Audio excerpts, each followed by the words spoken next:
So within the soul can be divided into 5 levels. There are 5 levels of a Jewish soul.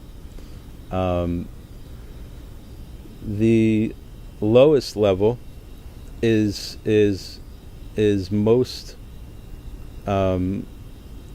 deeply connected to the body, and it's really like the interface for the rest of the soul, the higher levels of the soul, with the physical experience of this world, with the body. That lowest level is called the nefesh in Hebrew. Nefesh, in the Chabad works, is called the nefesh habahamis, which means the animal soul, the animalistic aspect of the soul. And for our purposes, what it represents and what we can work on is it represents the 5 senses. We have our 5 senses, which are touch, smell, vision, hearing, and what's the last one? Taste. Yeah, shkoch. Thank you. Taste. So we have these five senses, and that's how we experience everything in the physical world. Every single thing that we experience, that the body experiences, it's coming through one of those 5 channels, one of the 5 senses. So, when we have an input, a sensory input from one of those senses, it goes into the nefesh. It communicates with the nefesh, with the lowest level of the soul, and it gives us some type of sensation, either good or bad. And we either try to do it again because it was good, or we try to avoid it because it was bad. And that's on the most basic, simple, animalistic, lowest level of the soul. Then, if you go a level higher, you get to what's called the ruach.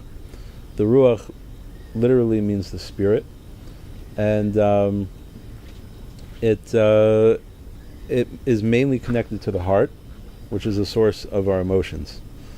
And so emotions we can understand without going into too much explanation. They're more spiritual. They're a bit more removed from physicality, but still they're very connected to the physical experience. So, for example, if you stub your toe, then you'll likely get angry, right? It triggers an emotion. The physical sensation, that touch that was going through one of the 5 senses, that went through your nefesh, that gave you the sensation of pain, then travels up to your heart, to your ruach, that aspect of your soul, and it makes you angry, or it makes you fearful of walking around wearing flip-flops because you're likely to stub your toe, etc., etc.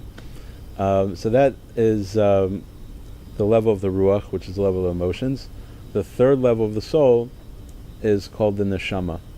The neshama is in the head, in the brain, and it represents the intellect.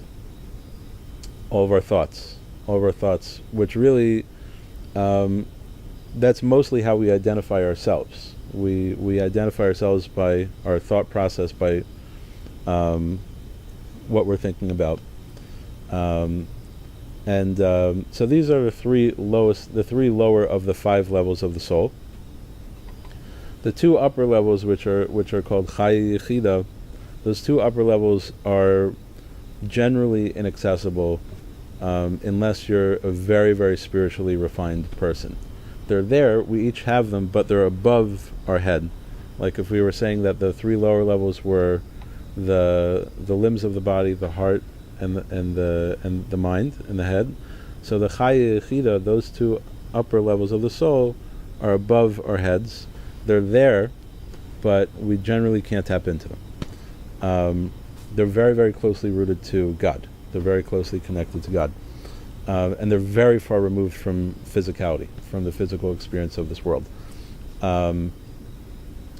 So what we're going to try to do for like 15 minutes or so, is we're going to try to climb this ladder of the soul. To try to climb out of, just for 15 minutes or so, not to get too crazy with this, try to climb out of our the attachment to the physical world in order to come to this place of a spiritual existence. And in that place, you find your deepest connection to God, to spirituality, because you're virtually removed from physicality, and